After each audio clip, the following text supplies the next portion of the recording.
السلام علیکم ورحمۃ اللہ وبرکاتہ۔ اعوذ باللہ من الشیطان الرجیم، بسم اللہ الرحمن الرحیم۔ الذین یحملون العرش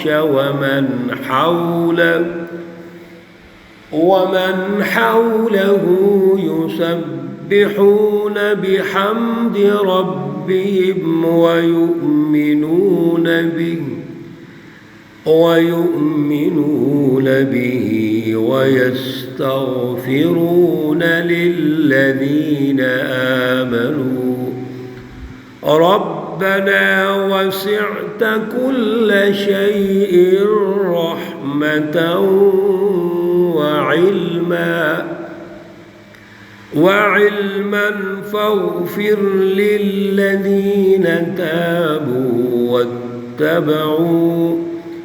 واتبعوا سبيلك وقهم عذاب الجحيم۔ صدق الله العلي العظيم۔ اللهم صل على سيدنا ومولانا محمد النبي الأمي وعلى آله وأصحابه وبارك وسلم عليه۔ معزز سامعین و سامعات، سورۃ المؤمن پارہ نمبر 24 آیات مقدسہ نمبر 7 تا 9 ہیں۔ اللہ رب العزت ان آیات کا فہم اور شعور عطا فرمائے اور عمل کی توفیق اور صلاحیت عطا فرمائے۔ پہلی 6 آیات میں اللہ رب العزت نے کلام مقدس قرآن مجید کا نزول، اس کی حقانیت، سچی تعلیم و تربیت جو العزیز اور العلیم کی طرف سے ہے، پھر اللہ رب العزت کے 4 اوصاف، غافر الذنب، قابل التوب، شدید العقاب، ذی الطول، ارشاد فرما کے ہمیں اس جماعت کا تعارف کروایا جو بلا وجہ اللہ کے رسول صلی اللہ علیہ وسلم سے جھگڑتے ہیں۔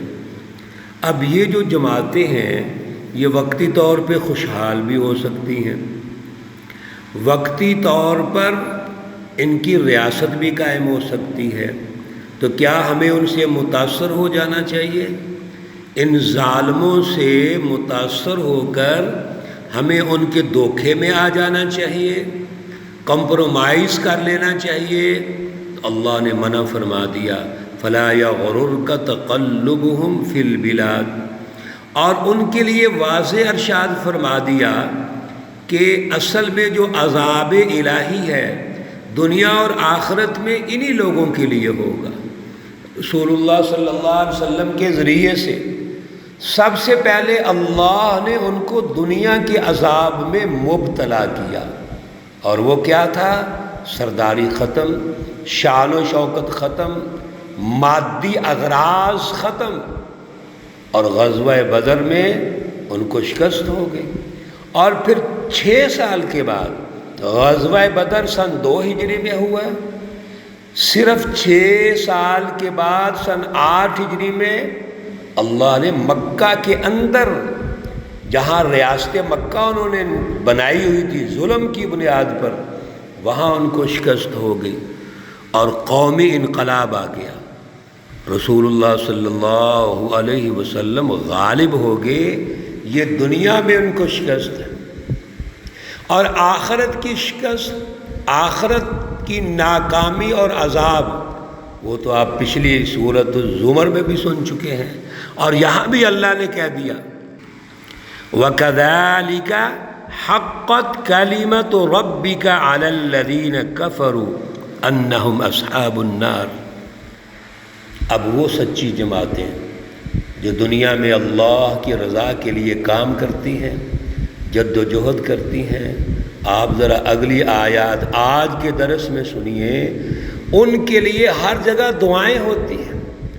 دنیا میں اللہ ان کو کامیاب کرتے ہیں، ان کی مدد کرتے ہیں، سرپرستی کرتے ہیں، کفالت کرتے ہیں ان سچی جماعتوں کی، اور اللہ کے فرشتے آسمانوں پر ان کے لیے دعائیں کرتے ہیں۔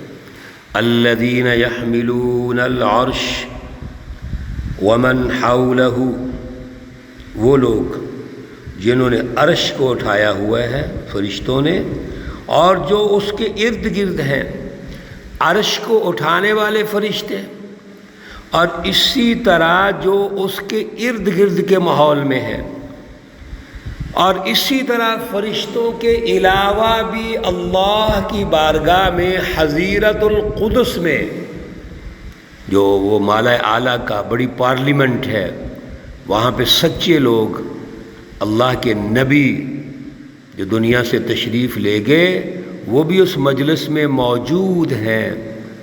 یسبحون بحمد ربہم، یہ سب اپنے رب کی تحمید و تقدیس بیان کرتے ہیں، تسبیح بیان کرتے ہیں۔ وَيُؤْمِنُونَ بِهِ، اور اللہ پر ان کا جو ایمان ہے وہ انتہائی اعلیٰ ہے، ایمان و یقین کے اعلیٰ مرتبے پر فائز ہیں۔ وَيَسْتَغْفِرُونَ لِلَّذِينَ آمَنُوا، اور یہ مومنین کے لیے استغفار کرتے ہیں، گناہ بخشواتے ہیں اللہ کی بارگاہ میں، ان مومنین کے لیے دعائیں کرتے ہیں۔ کیا کہتے ہیں؟ ربنا، اے ہمارے پروردگار، وسعت کل شیء رحمتا وعلما، وسیع ہے، سمائی ہوئی ہے ہر چیز پر، کیا؟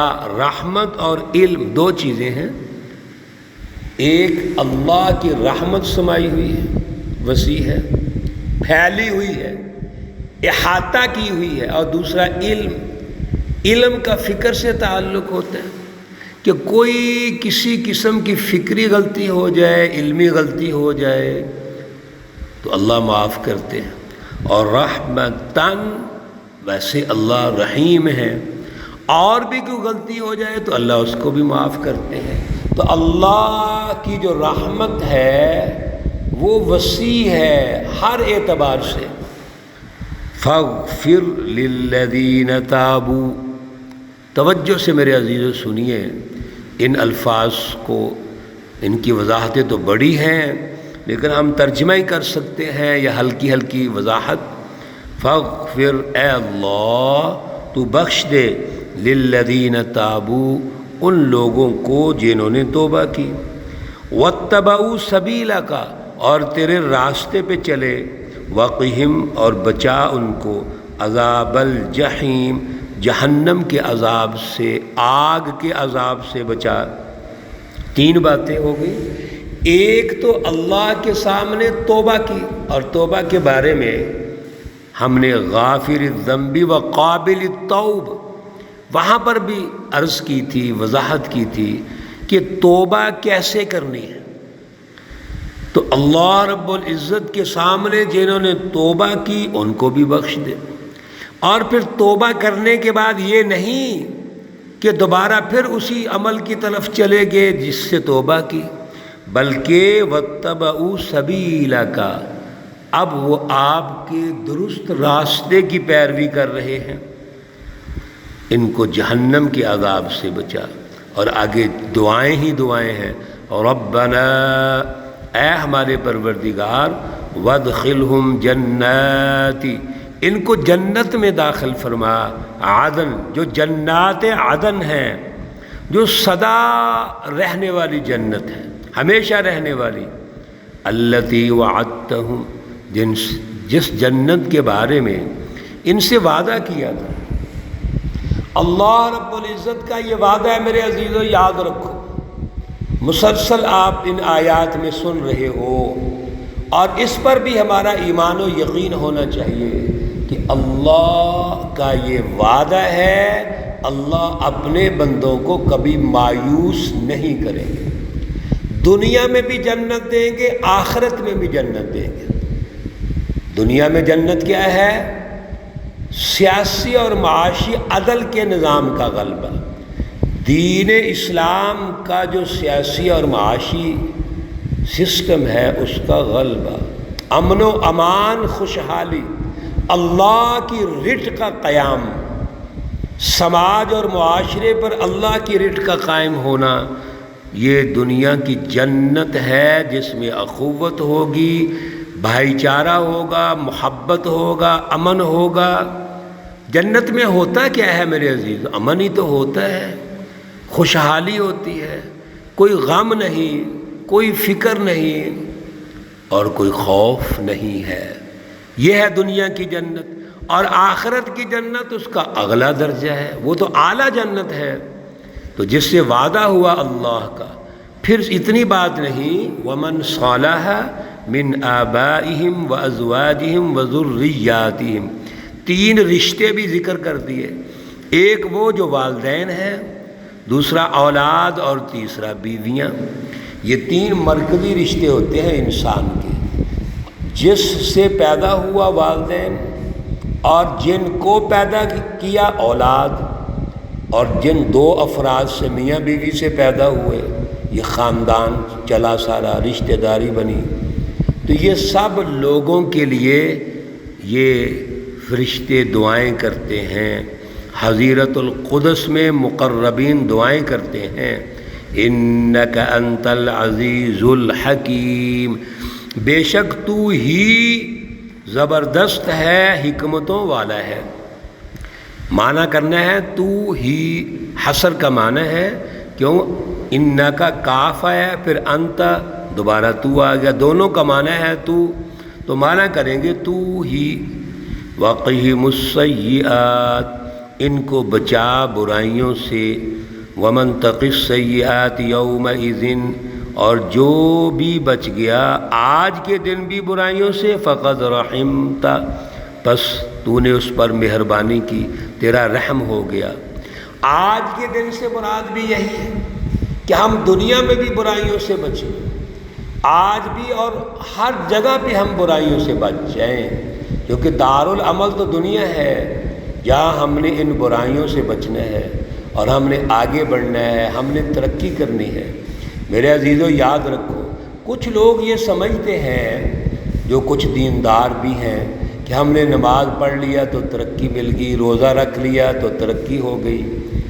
یقیناً یہ بھی ترقی کی بنیادیں ہیں، ارکان اسلام ہماری دنیا اور آخرت کی ترقی کی بنیادیں ہیں، لیکن یہ ارکان اسلام تو ہمارے تقوی کا ذریعہ ہے، یعنی اس کے ذریعے سے ہم نے تقوی پیدا کرنا ہے۔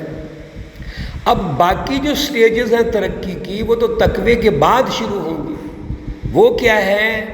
انسانی ہمدردی، انسانیت کے لیے عدل کے نظام کا قیام، ظلم کا خاتمہ، اس کے لیے قربانی دینی ہے۔ اب قربانی ہم تب دیں گے جب تقوی ہوگا، اور تقوی تب ہوگا جب اللہ سے ربط اور جوڑ ہوگا۔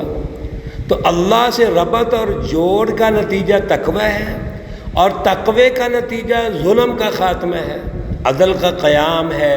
اس کے لیے تن من دھن کی قربانی ہے، مال کی قربانی ہے، جان کی قربانی ہے، اور ہر قسم کے ظلم کا انکار کر کے انسانوں کی آزادی کے لیے جدوجہد کرنا ہے۔ یہ ہے اصل میں ترقی۔ اسی سے امن و امان آئے گا، خوشحالی آئے گی، دنیا جنت بنے گی، اور اسی کے نتیجے میں اللہ آخرت کی جنت عطا فرمائیں گے۔ اللہ ہمیں توفیق عطا فرمائیں۔ وَذَلِكَ هُوَ الْفَوْزُ الْعَظِيمُ، یہ اس آخری جملے میں ہماری جتنی گفتگو ہے اس کا خلاصہ ہے۔ یہ بہت بڑی کامیابی ہے۔ کون کہہ رہا ہے؟ کون ارشاد فرما رہا ہے؟ اللہ۔ اللہ کہہ رہے ہیں کہ یہ بہت بڑی کامیابی ہے دنیا اور آخرت کی۔ اللہ ہمیں توفیق اور صلاحیت عطا فرمائے۔ اللہ رب العزت تمام بیماروں کو شفائے کاملہ عاجلہ مستمرہ عطا فرمائے۔ اللہ رب العزت تمام مرحومین و مرحومات کو جنت الفردوس میں اعلیٰ مقام عطا فرمائیں۔ ربنا تقبل منا إنك أنت السميع العليم وتب علينا إنك أنت التواب الرحيم، وصلى الله تعالى على النبي الأمي محمد وعلى آله وأصحابه أجمعين برحمتك يا أرحم الراحمين۔ السلام عليكم ورحمة الله وبركاته۔